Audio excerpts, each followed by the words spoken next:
So that was live from Washington. The United States President Barack Obama with the State of the Union addressed Congress ahead of 2 years dealing with Republican-controlled chambers. The theme was turning the page, a sense of we've made it through. He's adamant the crisis is over both economically and on the security front, and the US is now strong once again. We've got North America correspondent Ben Knight in Washington and Professor Charles Shipan, visiting fellow at Sydney University's US Studies Centre, is with me in the studio. First to Ben Knight. Ben, after several grim years, it was very much a case of Barack Obama arguing that things are looking a whole lot better. Well, it certainly was that, and I think if you needed any indication of that, it was the kinds of policies that he was putting before this Congress, which he knows, if anyone knows, and everybody does know, is hostile to him. It's now Republican control. For the first time in his presidency, he's facing a Conservative-controlled Congress, and when you've just been smacked in the midterm elections like Barack Obama and his party were, you don't exactly front up and talk about things like childcare, minimum wage, sick leave, free community college, all of these things which are essentially a liberal wish list, and the kinds of things that he might have tried to get done in the first couple of years of his presidency, which is the time when you can get most things done. But there he was, and this was not in any way sort of showing respect or deference to the party that just won the last election. Professor Shipan, what did you make of the overall tone of that? Well, I think Ben is right. I think it was a strikingly relaxed and confident president that we saw today. But it's a president who has seen that in the past few weeks a number of policies he has suggested have turned out to be pretty popular, and who has seen his approval rating hovering up near 50% for the first time in quite a while. Yeah, and so Ben, as you mentioned there, middle-class economics was a theme running through much of it. He talked of the childcare, sick leave, women's pay, but will he get any of those wishes? Well, look, it's interesting. There is a general acceptance on both sides of politics here that one of the major problems or one of the major issues out there in the electorate is that wages have not been going up. Now, while the economy is coming back, and you're starting to see things like the stock market come back, the housing market come back, and unemployment is going down, the wages or the wealth at the top end might be expanding. But the middle class, which is who Barack Obama is clearly pitching to, are noticing that their wages are not going up commensurately.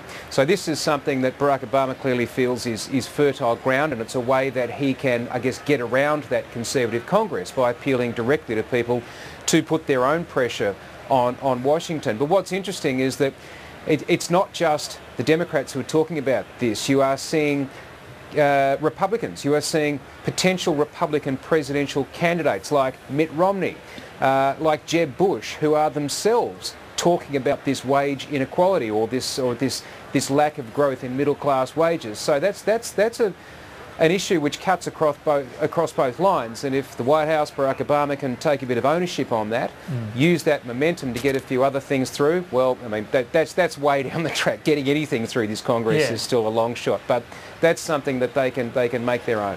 So, Professor Shipan, is Barack Obama and has Barack Obama been effective in trying to change the narrative on those kind of issues in the run-up to the 2016 election? Well, I think that's absolutely what he's trying to do. He had a choice, basically, after the midterm elections, which was whether he wanted to just sit on the sidelines for the next 2 years or whether he wanted to play an active role.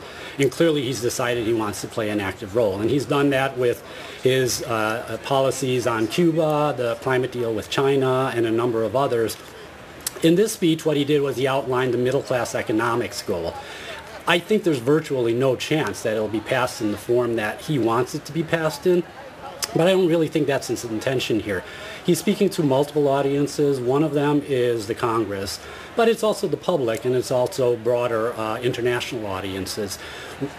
With respect to the public, what he's trying to do is set the terms of the debate. What he's trying to do is to say what we need to be thinking about is how to help the middle class, and then he's proposing some ways to do that through the tax code. And Ben, he says he won't be afraid to use the veto power on a number of issues: healthcare, Wall Street rules, and immigration. Yeah, I tell you, the Republicans in Congress have been presenting the sorts of policies or the sorts of bills that they want to present.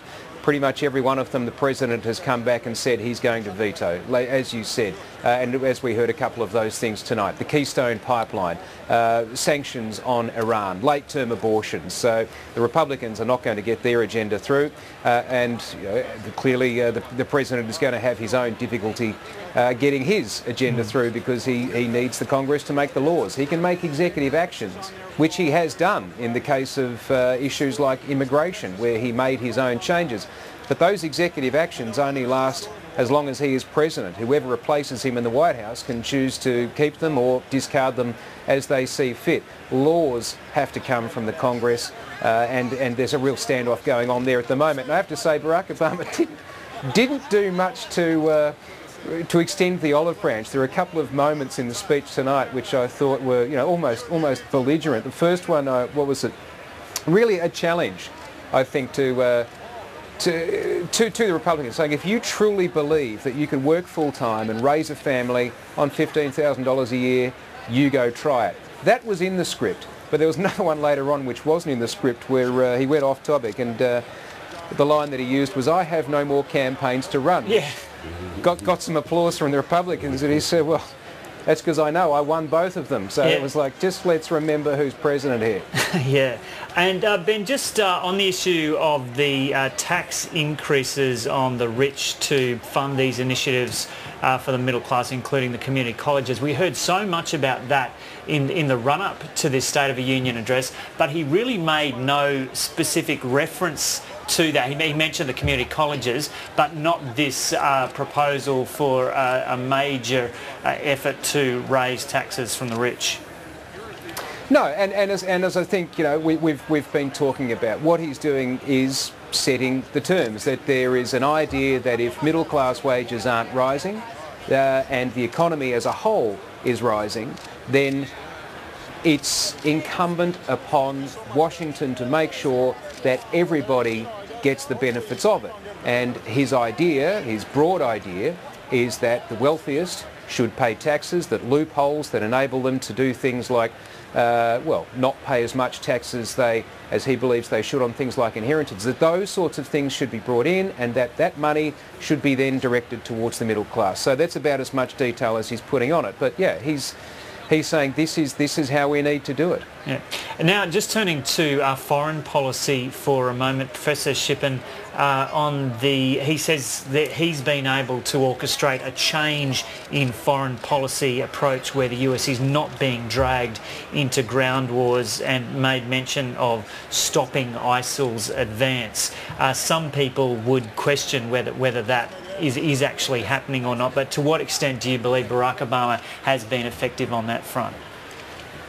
I think foreign policy is an area that presidents increasingly turn to in their second term, and we're seeing some of that happen. A lot of that's driven by factors outside of their control, of course. But in the case of ISIL and in the case of terrorism taking place around the world, I think what he did here was try to set out the idea that we in America want to lead. He said that we want to work with people. He was very big on talking. I think this is a part of the speech where he was talking to a broader international audience, talking about forming coalitions, talking about working with other people and working through diplomacy. In terms of ISIL specifically, he didn't come out with very many specifics on this issue, but he has called for a summit to take place. He didn't talk about that in the speech, but a summit to take place in February in Washington to meet with world leaders to talk about these issues. And Ben, just on another foreign policy issue, he was keen to argue that the West and the US's strategy on Russia in terms of Ukraine has been pretty effective. There are some people who've criticised the West, saying that there's been a bit of appeasement on that front, but Barack Obama adamant that Russia is in a pretty bad way now. Yes, Vladimir Putin got a name check, and this is interesting. I mean, I remember my own thinking at the time when Vladimir Putin was really seeming like he was driving what was going on. Well, he was driving what was going on in Ukraine, but the perception really here in the United States, and particularly amongst Republicans, was that the Russian president was showing the kind of guts, determination, leadership and fearlessness that made their own US president look weak, submissive and at a loss. There were others who said, look, simply, flouting international law and breaking the rules doesn't necessarily make you a great strategist or a brilliant leader. And that was what Barack Obama turned back on them tonight. He said, look, here we are. Russia's economy is in tatters. They're internationally isolated. We stuck the course. We stuck to our guns. And, who's looking silly now? And so if you're just joining us, the US President Barack Obama has just left the House chamber. That's the Speaker, John Boehner. They're probably introducing the Republican respondent. We're not going to be bringing that to you at the moment. But just continuing on the President's speech with Professor Shipan here in the studio on the issue of Cuba. We don't necessarily hear that much about that issue here in Australia. Just explain for us how big that issue is in the US. And on the President's call that we should end the embargo, is there any chance of that happening? It's an exceptionally big issue in the United States among a certain set of people, which is Cuban refugees and people with family in Cuba. When the President first announced some of the changes, and the changes he announced, just to be clear, was to make it easier for companies to do business with Cuba, to make it easier for people to travel there, and so on. When he announced those changes, there was an immediate negative reaction from some members of Congress, some Republican members of Congress. But I think the interesting thing happened in the next few days, which is that a lot of the Republicans in Congress started voicing support for it. So you do have a number of Republicans in Congress who are opposed to changing this 50-year-old embargo. But then you have a number of others, so you have some from agricultural states who really like the idea of opening the Cuban market. You have others who are more libertarian, who don't like the idea of the U.S. government telling them where they can and cannot travel. And I think there is some support for this. So I think that he's made a number of steps to opening the doors to Cuba. I don't think it's going to happen immediately that there will be a change passed by Congress. But I do think it's a possibility. I do think that it's not something the Republican leadership wants to take on right away, but it's something where I suspect the majority of their coalition's in favor of. Okay. And Ben, for all this talk of a pivot to Asia that we heard from Barack Obama in the last couple of years, I think Asia rated one par in that speech. But there was talk about the trade agreement, and that will be significant if that is secured in the coming years. Yes, look, what Barack Obama was calling for was essentially the authority to go in and negotiate on this and to get this done. It's what's called the fast track. A lot of opposition to that in the United States, where there is a lot of wariness about free trade agreements. And as the President himself alluded to, the promises that were made about previous free trade agreements, such as NAFTA, which was the free trade agreement between the US, Canada and Mexico, the benefits haven't always lived up to the hype. But as he also said, 95% of the world's customers live outside our borders, and we really need to get that going. But yeah, the pivot to Asia, not much of a mention on that. Interestingly, no mention of Yemen tonight either, where there are about 100 American diplomats and other officials unable to get to the airport and unable to be evacuated. But that was a late-breaking story.